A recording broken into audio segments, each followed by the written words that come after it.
হে ঈমানদার ব্যক্তিরা, তোমরা কাফেরদের মতো হও না।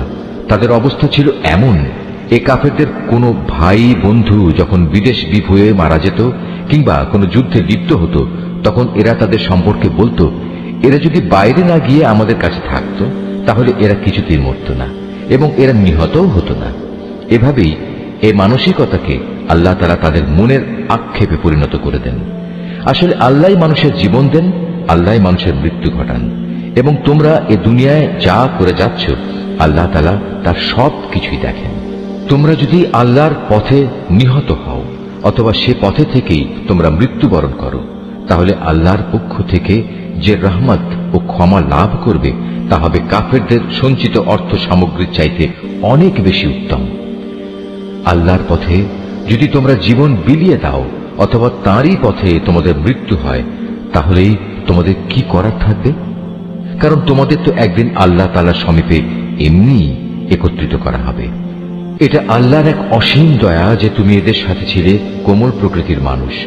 এর বিপরীত যদি তুমি নিষ্ঠুর ও পাষাণ হৃদয়ের মানুষ হতে, তাহলে এসব লোক তোমার আশপাশ থেকে সরে যেত।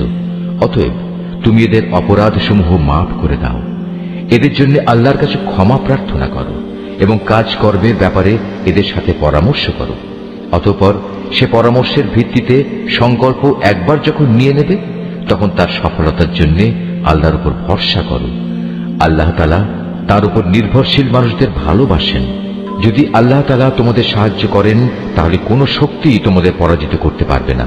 আর তিনি যদি তোমাদের পরিত্যাগ করেন, তাহলে এখানে এমন কোন শক্তি আছে যে অতঃপর তোমাদের কোন রকম সাহায্য করতে পারে? কাজেই আল্লাহর উপর যারা ঈমান আনে তাদের আল্লাহর উপরে ভরসা করা উচিত। কোন নবীর পক্ষে কোন বস্তুর খেয়ানত করা সম্ভবই নয়। হ্যাঁ, মানুষের মধ্যে কেউ যদি কিছু খেয়ানত করে, তাহলে কিয়ামতের দিন সে ব্যক্তিকে তার খেয়ানতের সে বস্তু সহ আল্লাহর দরবারে হাজির হতে হবে। অতঃপর প্রত্যেককেই তার অর্জিত ভালো মন্দের পাওনা সঠিকভাবে আদায় করে দেয়া হবে। সেদিন তাদের কারো ওপর অবিচার করা হবে না। যে ব্যক্তি আল্লাহর সন্তুষ্টির পথ অনুসরণ করে, তার সাথে কিভাবে সে ব্যক্তি তুলনা করা যায়? যে আল্লাহর বিরোধী পথে চলে শুধু তার ক্রোধই অর্জন করেছে, তার এমন ব্যক্তির জন্য জাহান্নামের আগুন হবে একমাত্র বাসস্থান, আর তা হবে সত্যি একটি নিকৃষ্ট আশ্রয়স্থল। এরা নিজ নিজ আমল অনুযায়ী আল্লাহর কাছে বিভিন্ন স্তরে বিভক্ত হবে। আল্লাহ তাআলা এদের সব ধরনের কার্যকলাপের উপর সজাগ দৃষ্টি রাখেন। আল্লাহ তাআলা অবশ্যই তাঁর ঈমানদার বান্দাদের উপর এই অনুগ্রহ করেছেন যে তিনি তাদের মাঝ থেকে একজন